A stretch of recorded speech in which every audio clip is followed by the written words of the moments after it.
paz do Senhor Jesus, irmãos e irmãs, sejam todos bem-vindos mais uma vez à TV Viva a Promessa. Eu sou o pastor Kennedy Matos e você está no programa Evangelho em Foco. É muito bom ter você por aqui com a gente, semana após semana, acompanhando o programa. Isso é muito importante. E eu quero agradecer a você que tem nos acompanhado aqui a toda semana. A gente tem percebido que nós temos tido um público cada vez mais fiel, que tem acompanhado os programas, acompanhado aqui a exposição da Palavra de Deus, tem feito comentários lá no comentário, tem participado. Isso é muito importante. E eu quero aqui agradecer nominalmente a você que sempre nos acompanha, né? Algumas pessoas aqui, obviamente, eu não consigo falar de todas as pessoas, mas eu vou citar aqui algumas pessoas que sempre colocam no comentário alguma coisa. Agradecer você nominalmente, né? Então eu quero mandar uma saudação, a paz do Senhor, a nossa gratidão a Conceição Vieira, ao José Minervino, esse irmão querido que é lá do Pernambuco. Deus abençoe, meu irmão, seu coração, a sua vida. A irmã Maria de Lourdes Costa, que é lá de São Paulo. Que Deus abençoe, minha irmã, a sua vida. O Wagner Alves, se eu não me engano, ele é lá de Rondônia. Então a gente tem gente aqui do Brasil todo sempre acompanhando o programa Evangelho em Foco. Temos também a Maria Madalena da Costa da Silva, lá de Belém do Pará, colocou aqui a cidade que ela está. A Marlene Pereira também. A Rosa também mandou aqui a sua saudação. A Neide Covre, se eu não me engano, a Neide é lá de Seringueiras, em Rondônia. Deixa eu ver mais alguém que está por aqui. O Caleb também sempre está nos acompanhando aqui. Deus abençoe, Caleb, a sua vida. A diaconisa Marinete Gonçalves, essa aqui eu sei de onde é. É lá de São Paulo, da cidade de São Paulo, congrega na igreja de Santana, na Promessa Santana, a diaconisa Marinete. Deus abençoe a sua vida. Então, eu quero louvar a Deus pela vida de vocês, meus irmãos. Muito obrigado sempre pela audiência. E se você também quer participar desse programa, coloque aqui nos comentários o lugar de onde você está nos acompanhando, mande aí a sua saudação, é sempre importante. Mande aí também nos comentários como é que está esse vídeo, o áudio, a sua participação é importante para que a gente possa ter um programa com a melhor qualidade cada vez mais. Amém? E aí eu quero desafiar você, você já compartilhou essa mensagem? Já compartilhou esse vídeo? Ainda não? Então, compartilha, não esquece de deixar aqui o seu like, porque isso nos ajuda a fazer com que essa mensagem chegue a mais pessoas. Amém? Bom, sem mais delongas, vamos então para a nossa reflexão, para a nossa meditação na Palavra de Deus hoje. Nós estamos em uma exposição na carta de Paulo aos Efésios e estamos vendo aqui Paulo falar sobre a Igreja de Deus. Nos primeiros vídeos, nas primeiras mensagens, nos primeiros programas sobre essa jornada na carta aos Efésios, nós vimos que Paulo começa a carta falando a respeito do desejo de Deus de ter um povo para ele. E Paulo começa o capítulo 1 falando nisso. Deus quis, Deus na eternidade passada, ele quis ter um povo para ele. E em sua soberania, em sua vontade absoluta, plena, ele então decide que vai criar esse povo, ele vai fazer esse povo, ele vai trazer esse povo à existência.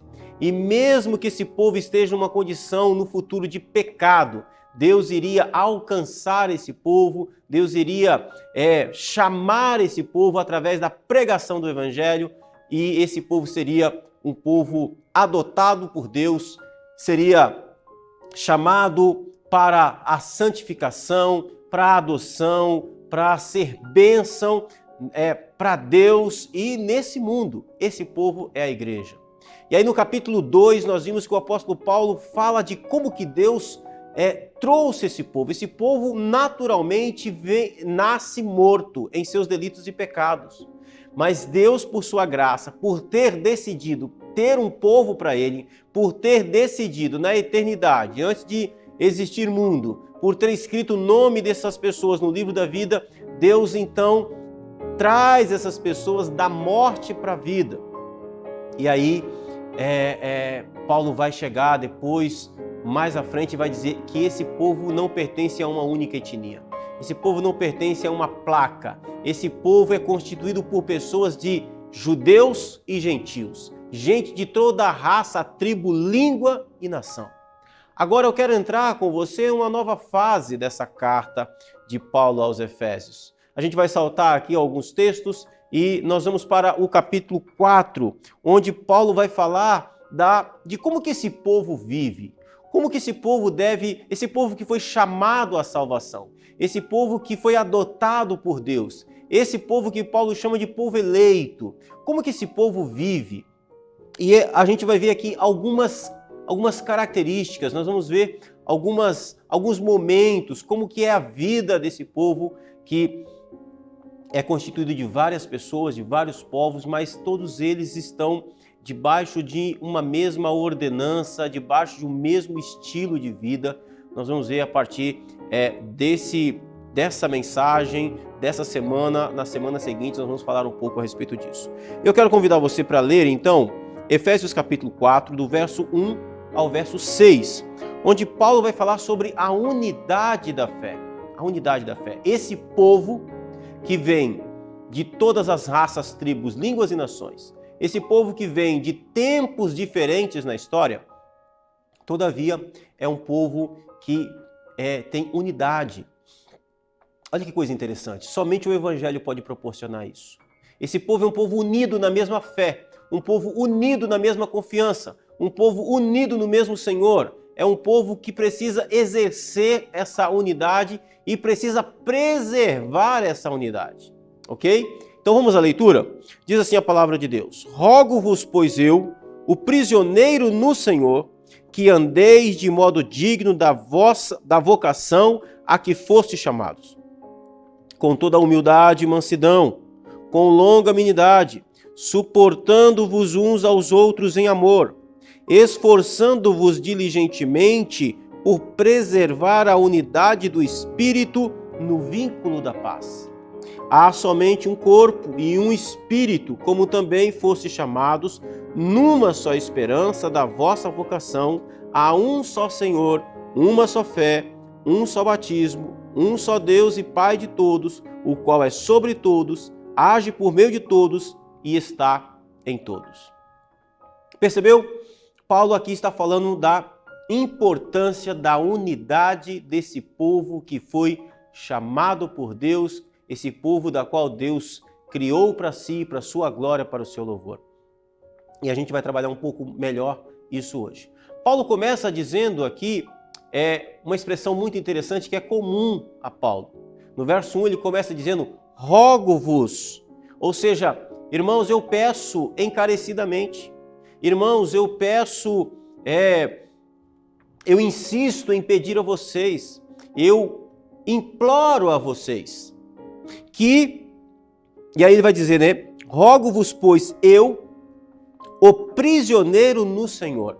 Essa expressão aqui, ela é muito interessante porque Paulo, quando está escrevendo a carta aos Efésios, ele está escrevendo de Roma, da prisão em Roma. Ele está preso em Roma. E ele faz aqui um trocadilho que é bem interessante. Paulo está preso em Roma, mas a palavra não está presa. Ele mesmo vai dizer isso em outro trecho das Escrituras. A palavra não está presa. Paulo está detido, Paulo está preso, mas a palavra não. Paulo está preso, mas ele não se considera um prisioneiro do Império Romano. Paulo não se considera um prisioneiro de Nero. No capítulo 3, ele vai dizer, por esta causa eu, Paulo, sou o prisioneiro de Cristo. É interessante que no capítulo 3, verso 1, Paulo diz que ele é o prisioneiro de Jesus. Porque Paulo está dizendo para a igreja de Éfeso que a causa da sua prisão é a pregação do Evangelho. Mas não apenas isso, Paulo está dizendo, eu estou preso em Cristo, eu estou preso não apenas por causa de Cristo, mas a minha prisão é porque antes de tudo eu sou prisioneiro de Jesus. Eu fui capturado por Cristo. E agora no capítulo 4 ele volta a essa expressão, mas ele tem uma pequena diferença. Ele diz, no capítulo 3, verso 1, ele diz, por esta causa, eu, Paulo, sou o prisioneiro de Cristo. No capítulo 4, verso 1, Paulo diz, rogo-vos, pois eu, o prisioneiro no Senhor. Então, Paulo ele não se considera apenas prisioneiro de Jesus, capturado por Jesus, mas ele se considera um prisioneiro em Cristo, em Jesus. Eu estou preso em Cristo, eu estou capturado nele. Nele. É uma expressão muito forte. É como se Paulo estivesse dizendo, eu não tenho como ser diferente disso, eu não tenho como mudar essa condição. Eu sou tanto um prisioneiro de Jesus, quanto um prisioneiro no Senhor. No Senhor. E aí ele vai... E por que ele está dizendo prisioneiro no Senhor? Por causa do capítulo 1, por causa da condição dele, porque ele pertence a Jesus. Porque ele pertence àquele povo que Deus quis para si. Então é por isso que ele diz, eu, prisioneiro no Senhor, rogo-vos que andeis de modo digno da vossa vocação a que fostes chamados. Em outras palavras, Paulo está dizendo assim, não apenas eu sou um prisioneiro no Senhor, mas todos aqueles da qual pertencem ao Senhor são prisioneiros também no Senhor. Então todos nós que estamos presos em Cristo, todos nós que fomos capturados por Cristo, todos nós que fomos alcançados por tão grande salvação, Paulo diz, eu rogo a vocês que vocês andem de modo digno da vocação a que vocês foram chamados. É interessante porque Paulo usa essa palavra vocação, ou seja, é da naturalidade. A nova vida em Cristo, ela tem uma inclinação natural, tem uma característica natural própria, é uma vocação. Paulo diz, eu rogo que vocês andem de modo digno, que vocês tenham dignidade da vocação que vocês foram chamados. Vocês são filhos de Deus, vocês são a igreja de Jesus, vocês são um povo santo, vocês precisam andar de acordo com o povo santo que vocês são. Isso aqui, meus irmãos, tem a ver com a lei de Deus. Tem a ver com aquele mandamento onde o Senhor diz, não tomarás o nome do Senhor teu Deus em vão. Tem muita gente que olha para esse mandamento, aliás, um parêntese aqui, nós faremos aqui em breve uma série sobre os 10 mandamentos. Se você acha que essa ideia é boa, bota aqui nos comentários o que você acha da gente fazer uma série sobre os 10 mandamentos. Eu tenho essa vontade de fazer. Então, um dos mandamentos fala sobre não tomar o nome do Senhor teu Deus em vão. Não tomar o nome de Deus em vão não é apenas dizer, ai meu Deus, ou ficar falando o nome de Deus assim, sem propósito. É também, mas o mandamento não está falando só disso.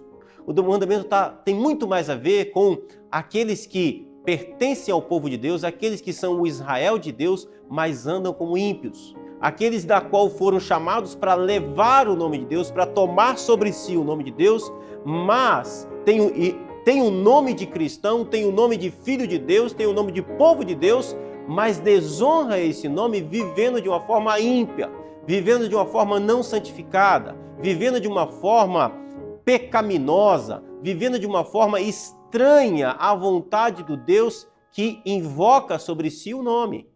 Então, é disso que Paulo está dizendo. Então, andar de modo digno da vossa vocação tem a ver com andar de uma maneira a qual você não desonre o nome de Deus, não desonre a obra que Deus fez na sua vida de salvação, a obra que começou lá na eternidade. Vamos seguir.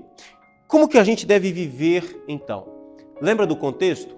Paulo está escrevendo uma carta aos Efésios, uma igreja que tinha dificuldade entre irmãos judeus e gentios. Uma igreja que havia dificuldade de entender que não havia mais separação, de que Deus não tem mais dois povos, Deus não tem um povo judeu e um povo gentil. Não, é um povo só, é uma igreja só. Então Paulo está dizendo, eu rogo que vocês andem de modo digno da vocação que vocês foram chamados, com toda a humildade e mansidão. Olha que interessante. Então Paulo está dizendo, irmãos, vocês precisam ser humildes, vocês precisam andar com humildade. Humildade tem a ver com servir ao outro, tem a ver com ter o outro como maior do que você. é ter o outro em consideração, em respeito, em dignidade. Mansidão. Mansidão nas Escrituras nunca é uma atitude passiva de covardia. Às vezes as pessoas confundem mansidão nas Escrituras. As pessoas pensam que o manso é alguém absolutamente inerte, um bobo. Não. Mansidão tem a ver com poder sobre controle. Essa palavra ela é bem mais entendida quando a gente olha, por exemplo, para o exemplo da natureza. Um touro. Quando você vê um touro geralmente é símbolo de força e de impetuosidade. Um touro bravo. Mas se você ver um touro manso, aliás, se você colocar diante de você um touro bravo e um touro manso, um do lado do outro, do aspecto físico, eles são semelhantes, têm a mesma força, mas na natureza são diferentes. Então, mansidão tem a ver com ter força, ter domínio, mas ter controle e poder sobre a sua força, sobre o seu domínio. Então, Paulo está dizendo assim, irmãos, vocês são povo de Deus. Os gentios, os crentes gentios são povo de Deus, os crentes judeus são povo de Deus, e vocês precisam aprender a viver em humildade, em serviço uns para com os outros. Vocês precisam viver em mansidão uns para com os outros. Você tem força, você tem a capacidade de destruir o outro, você tem a capacidade de ferir, você tem a capacidade de forçar, mas você tem domínio sobre a sua própria força. Você tem domínio sobre o seu próprio poder. O poder não te domina, mas você domina o poder que você tem. Você domina a sua força, você domina a sua capacidade impetuosa, você tem domínio sobre as forças que operam sobre a sua natureza, você controla, você é manso, porque o seu poder, porque a sua capacidade, às vezes, de destruir o outro está sob controle, está sob domínio. Isso é mansidão. Então Paulo diz, eu rogo a vocês, eu imploro a vocês que vocês andem de modo digno da vocação que foram chamados, porque os santos são chamados à vocação da humildade e da mansidão. Andem com toda a humildade e mansidão, com longanimidade. Sabe o que é longanimidade? Longanimidade é longo ânimo. Se você tem tido um ânimo curto, conhece alguém assim? Desanima fácil. Um dia está bem, está feliz da vida, está animado. No outro dia já está desanimado, triste, querendo abandonar tudo. Não, meu irmão. Se você é assim, você precisa orar a Deus, você precisa procurar ajuda. Eu não posso ser assim, não posso ser inconstante. Se você conhece alguém assim, tenha paciência, ajude essa pessoa. Nos seus relacionamentos, tenha longanimidade, tenha longo ânimo para com os irmãos.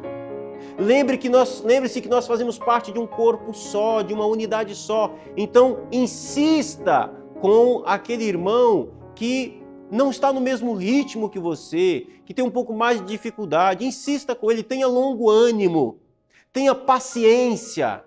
É isso que a palavra de Deus, o apóstolo Paulo está ensinando para a gente. Então, nós alcançamos a unidade da fé, meus irmãos, assim, né? Suportando-vos uns aos outros em amor.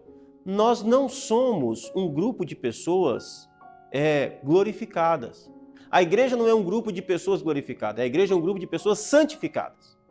Nós ainda pecamos, ferimos uns aos outros, machucamos uns aos outros. Somos pecadores, salvos, justificados, regenerados pela graça de Deus, sendo transformados dia após dia, mas ainda pecamos, ainda ferimos uns aos outros. Paulo diz, então, irmãos, a vocação de vocês, para que vocês possam preservar a unidade da fé, a unidade daquilo que vocês foram chamados. Vocês são um povo só. Isso é preservado com vocês suportando uns aos outros em amor. Em amor. Suporte. Sabe o que é suporte? É aguentar o peso mesmo. Pensa aí na sua igreja. Provavelmente na sua igreja tem uma caixa de som. Você nunca percebe, mas essa caixa de som está geralmente no alto e ela só está lá porque tem um suporte sustentando ela. O suporte não recebe glória, ninguém diz que o suporte é muito bom. As pessoas falam, nossa, que som bom, que caixa de som boa, mas o suporte sempre passa despercebido. É isso que Paulo está dizendo, suporte. Você vai aguentar o peso, você vai resistir o peso, você vai ficar em uma posição para que outro evidencie a glória de Cristo na vida dele. Entende isso? É bastidor, é suportar para que o outro, para que Cristo resplandeça através da vida do outro. É suportar a fraqueza, o peso do outro, suportar o peso do outro. E suportar o peso do outro não é fácil, mas o suporte recebe força para isso, ok? Paulo continua dizendo no verso 3, esforçando-vos diligentemente por preservar a unidade do Espírito no vínculo da paz. Irmãos, a unidade da igreja não é algo natural. Ela precisa ser preservada, ela precisa ser, ela precisa ser trabalhada. Você é responsável pela unidade da sua igreja. Ah, minha igreja está desunida. Você é o culpado. Acredite, você é responsável por essa desunião, por essa falta de amor, por essa falta de unidade na igreja. Todos os crentes são vocacionados, chamados a preservar a unidade do Espírito. O Espírito é quem nos liga, o Espírito é quem nos organiza, o Espírito é quem nos junta, o Espírito é quem nos une. E nós somos responsáveis por preservar essa unidade que o Espírito opera em nós. Na sua igreja tem gente estranha? Na sua igreja tem gente meio esquisita, complicada? O Espírito colocou essa pessoa nessa igreja. E você é responsável por preservar o trabalho do Espírito, por preservar a unidade que o Espírito traz ao corpo de Cristo. Paulo continua dizendo que as coisas precisam ser assim. Por quê? Porque há somente um corpo. Deus não tem duas igrejas, meu irmão. Não existe igreja A e igreja B para Deus. Há um só corpo. Um só corpo. O corpo de Cristo é a igreja. Não existe duas igrejas. Um só Espírito. Como também foste chamado a uma só esperança da vossa vocação. Não existem duas esperanças, não existem duas promessas de Deus. Apenas uma. Há um só Senhor.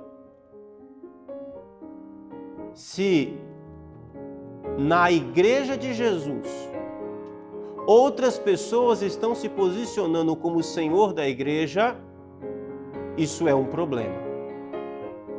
Essa pessoa ou essa igreja que está fazendo desta pessoa um outro Senhor, além do Senhor Jesus, ela está pecando contra a unidade da fé da igreja.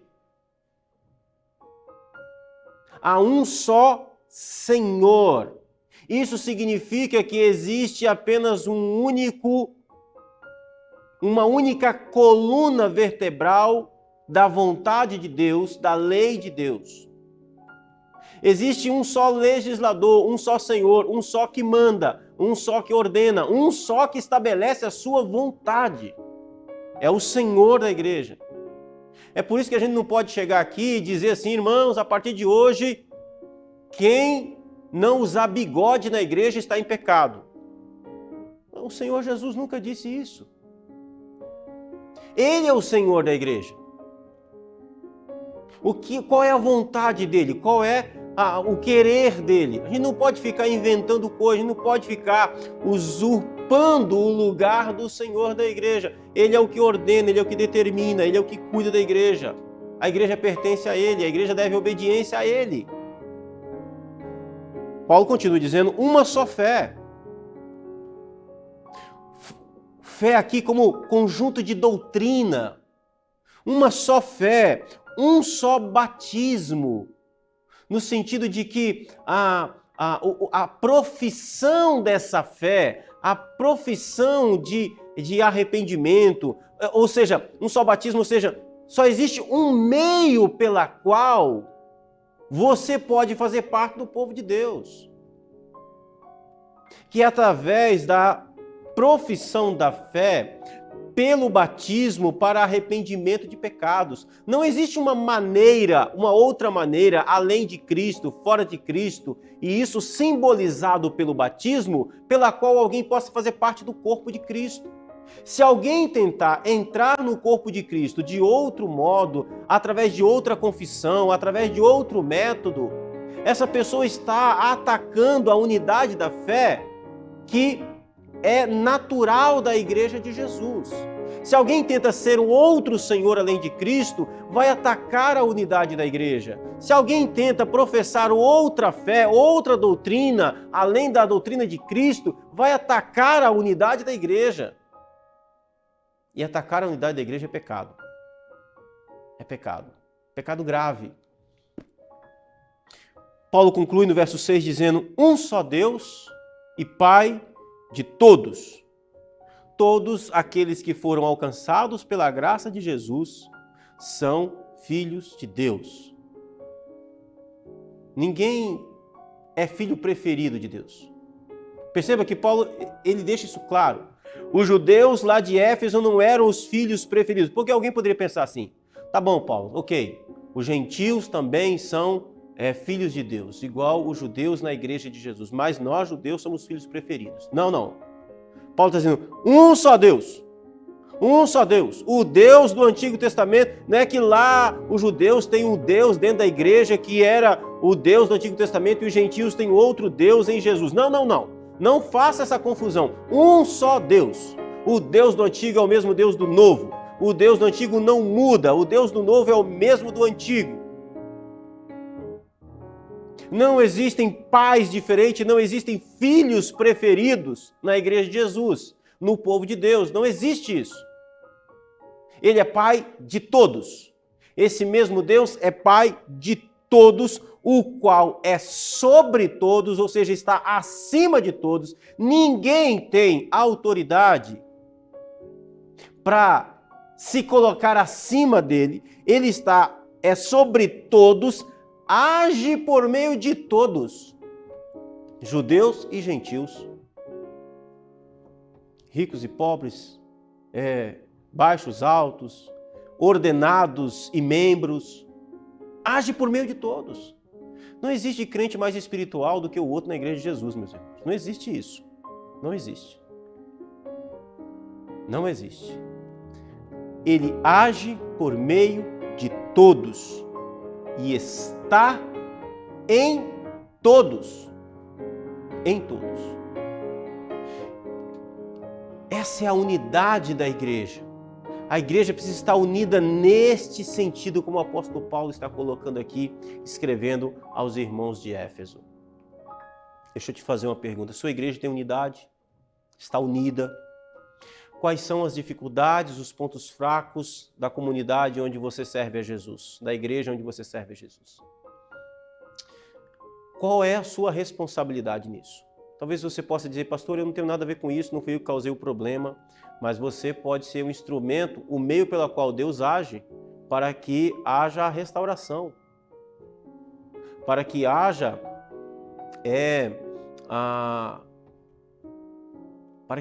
a reconciliação entre as partes. Talvez você precisa ser aquele a qual vai dizer, gente, nós não podemos continuar assim. Nós somos o povo de Jesus, somos o povo de Deus. E Deus quis um povo para Ele na eternidade, um povo santo, um povo que ama a unidade. Aqueles que estão atacando a unidade da igreja precisam ser repreendidos. Aqueles que estão atacando a unidade da igreja precisam ser corrigidos. Sim, claro. Ninguém pode olhar para quem ataca a unidade da igreja e achar que isso é normal. E permitir que isso aconteça. Não, a unidade da igreja precisa ser preservada. Mas aí cabe a quem tem autoridade. Se você não tem, ore. Esboce a sua opinião, mas você confie nas autoridades que Deus constituiu a igreja dele. Amém? Vamos orar, meus irmãos. Por quem você quer orar agora para que a sua igreja seja preservada na unidade? Talvez você queira e precise orar por você mesmo. Vamos orar nesse momento? Pai Santo, nós oramos a Ti no nome de Jesus, o Teu Filho. Graças te damos e louvamos o Teu nome, pois o Senhor quis um povo para si. Mas o Senhor desejou e quis um povo unido. Um povo da qual representasse, fosse símbolo, um símbolo poderoso da união que há entre Pai, Filho e Espírito Santo.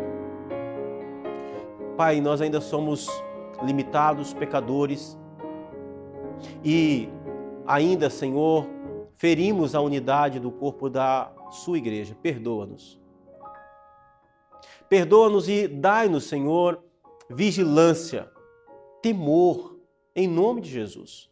Tem misericórdia de nós. Que o Teu Espírito nos repreenda quando, de alguma maneira, nós nos atentarmos contra a unidade do Seu povo, da Sua igreja. Pois é um pecado grave, Senhor, que o Senhor não tolera. A Tua palavra diz que o Senhor odeia aqueles que espalham intriga entre o Seu povo. O Senhor fica furioso. O Senhor reage, geralmente, com força a esse tipo de tentativa de destruir a unidade do povo do Senhor. Tem misericórdia, meu Deus. Que o Teu Espírito nos incomode e nos chame a atenção antes que o Seu juízo venha sobre nós.